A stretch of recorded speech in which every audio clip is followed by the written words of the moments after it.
Узбекская народная сказка «Ветер и сон». Встретились однажды могучий ветер и спокойный тихий сон. Ветер был не только очень сильный, но и очень самолюбивый. Нравилось ему чувствовать себя сильнее всех.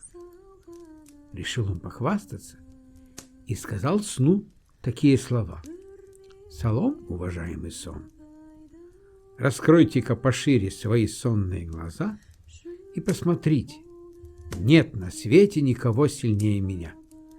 Я могу засыпать песком кишлак, могу высушить быструю речку, могу с корнем вырвать из земли дерево толщиной в 3 обхвата». А сон отвечает ему неторопливо: «И вам, Салом, уважаемый, только зря вы шумите, зря хвалитесь. Я все равно вас сильнее».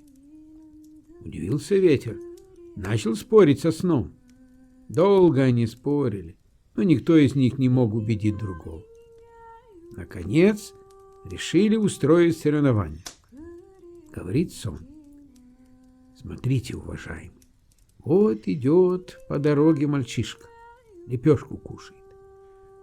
Давайте каждый из нас попробует вырвать у него из рук эту лепешку.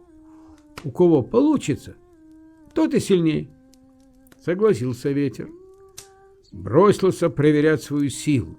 Засвистел, загудел, закрутился юлой вокруг мальчика.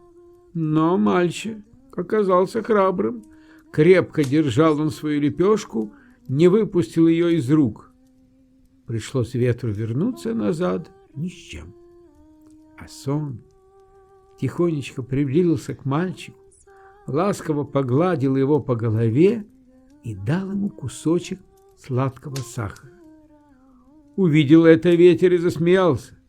«Если уж малыш не отдал мне даже черствую лепешку, разве отдаст он вам кусок сладкого сахара?» Но случилось чудо.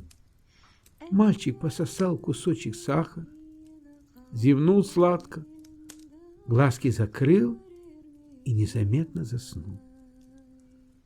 Опустился он на землю, ослабели его руки, разжались пальчики, сами выпали из рук лепешка и сахар. «Ну, уважаемый, — спрашивает сон у ветра, — чья победа?» Пришлось ветру признать, что не он самый сильный на свете. Шумно вздохнул ветер и сказал: «Теперь я вижу, что вы сильнее меня». А потом снова засвистел, загудел неугомонный и помчался дальше. Вот так и получилось, что тихий сон оказался сильнее могучего, хвастливого ветра. Дорогие детки, мамы, папы, дедушки и бабушки, вот и закончилась эта удивительная история.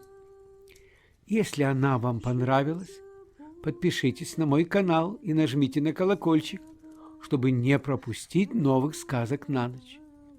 Если вы пожелаете, чтобы я прочитал одну из ваших любимых сказок, напишите мне о ней в комментариях, и, возможно, я смогу записать ее для вас. На этом все. Сладких, крепких снов, малыши.